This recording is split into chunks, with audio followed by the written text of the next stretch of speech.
Oi, gente, dando continuidade às hipóteses, a classificação dos títulos de crédito.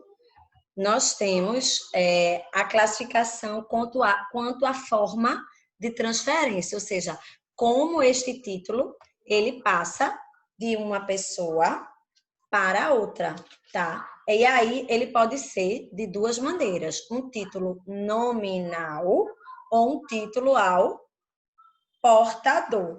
Minha gente, o título ao portador é aquele título que ele circula pela mera tradição, ou seja, no corpo, na cártula, não existe indicação expressa de quem seja o seu credor. Não tem essa previsão diretamente.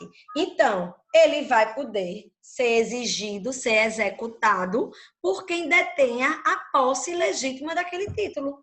Ele vai ser considerado o titular do crédito que tiver nele mencionado, certo? A transferência desse título, ela vai se operar, ela vai acontecer por mera tradição, tá? Esses títulos ao portador, de uma maneira geral, eles foram proibidos no Brasil, tá? Eles não podem, até um cheque no valor pequeno, né? A gente sabe que a gente, quando vai preencher ele lá para depositar, a gente coloca o nome de quem está recebendo, tá? Isso foi uma tentativa lá da década de 90 de combate à sonegação fiscal. Só que o Código Civil de 2002, ele disciplinou, ele trouxe no nosso ordenamento novamente os títulos ao portador, do artigo 904 ao 909.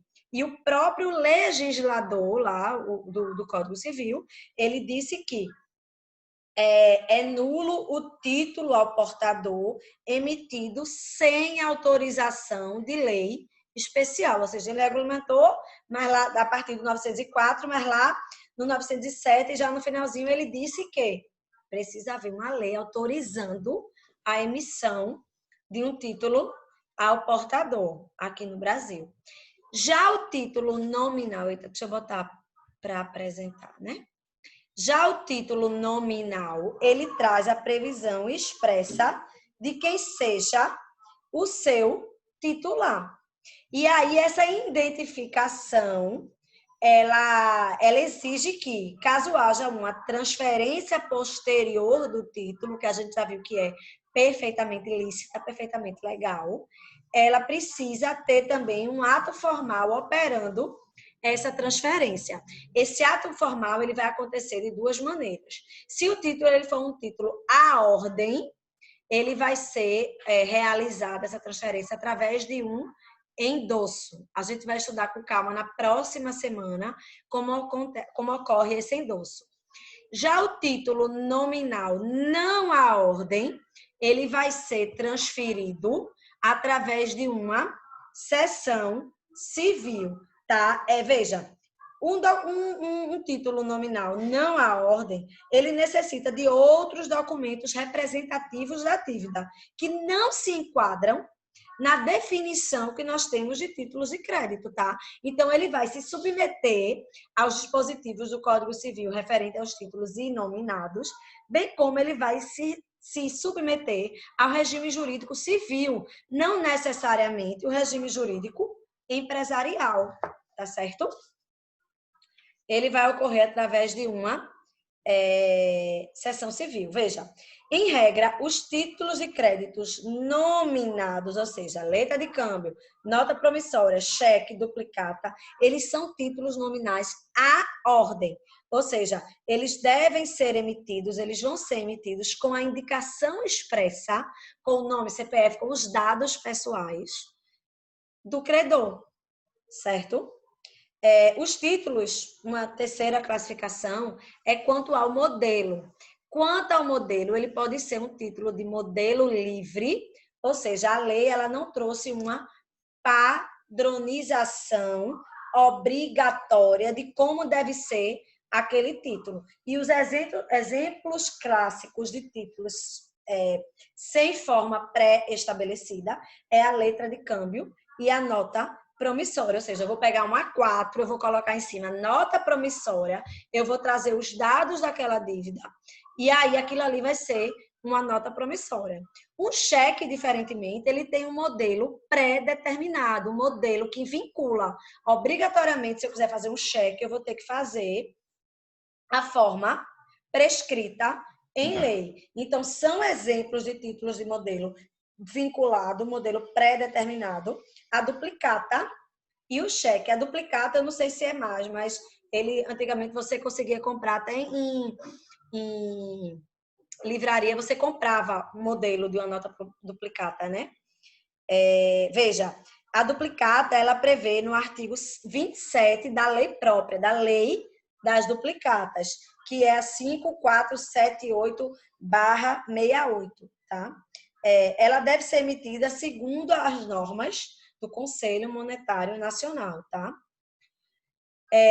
Gente, quanto à hipótese de emissão, bem rapidinho, em relação ao modelo livre, eu esqueci um ponto que é importante a gente falar. O artigo 889 do Código Civil, ele traz que o título de crédito ele deve conter a data da emissão, a indicação precisa dos direitos que confere e a assinatura do emitente. Ou seja, ainda que o modelo seja livre, o título de crédito atípico, ele ainda assim possui alguns requisitos legais, certo? Voltando, quanto à hipótese de emissão, nós temos dois tipos também, duas classificações. É o título casual, que somente pode ser emitido nas hipóteses restritas determinadas em lei. Ou seja, um exemplo clássico é a duplicata, porque, por exemplo, uma duplicata de serviços, ela somente pode ser emitida quando houver um contrato de prestação de serviço. Uma duplicata mercantil, ela obrigatoriamente ela vai ser emitida quando houver uma compra e venda mercantil. Se não houver as hipóteses legais, a gente não tem que se falar da existência de duplicata, certo? Eu não posso emitir uma duplicata para pagar a compra do meu apartamento, para fazer um pagamento de herança. Não pode, certo? Gente, por fim, o título abstrato é aquele cuja emissão não está condicionada, não está subordinada a uma causa pré-estabelecida por lei. E aí o exemplo clássico é o cheque, que o cheque ele não tem nenhum, ele tem pré-requisito de forma, tá? Mas ele não tem nenhum pré-requisito em relação às hipóteses de emissão, tá? Gente, com isso, a gente encerra a aula de hoje. A próxima aula, nós vamos entrar ao vivo para tirar dúvidas, para rever esse tema novamente, devagarzinho, com calma, porque eu acho que a gente vem dessa forma, uma parte gravada e uma parte online, ao vivo, né? A gente consegue solidificar melhor esse assunto, que é tão importante, tá? Apesar dele ser um assunto chato, que ele apesar de ser um assunto cheio de detalhe, ele é um dos assuntos mais cobrados em provas de OAB, de juiz, de Ministério Público, ou seja, é um assunto extremamente importante. Então, eu acredito que a gente sempre fazendo assim, uma aula gravada e uma aula ao vivo, a gente vai conseguir, e a gravação assim, em módulos, com os links direitinho, ela fica muito mais organizada do que a gravação da aula, que corre o risco, às vezes, de não acontecer por conta dos problemas que a gente está tendo no Classroom. Então, por medo de vocês perderem algum conteúdo, eu resolvi fazer assim, tá certo? Esse assunto. Então, um beijo, estudem, qualquer dúvida, eu estou online no horário da aula e próxima aula a gente se vê presencialmente.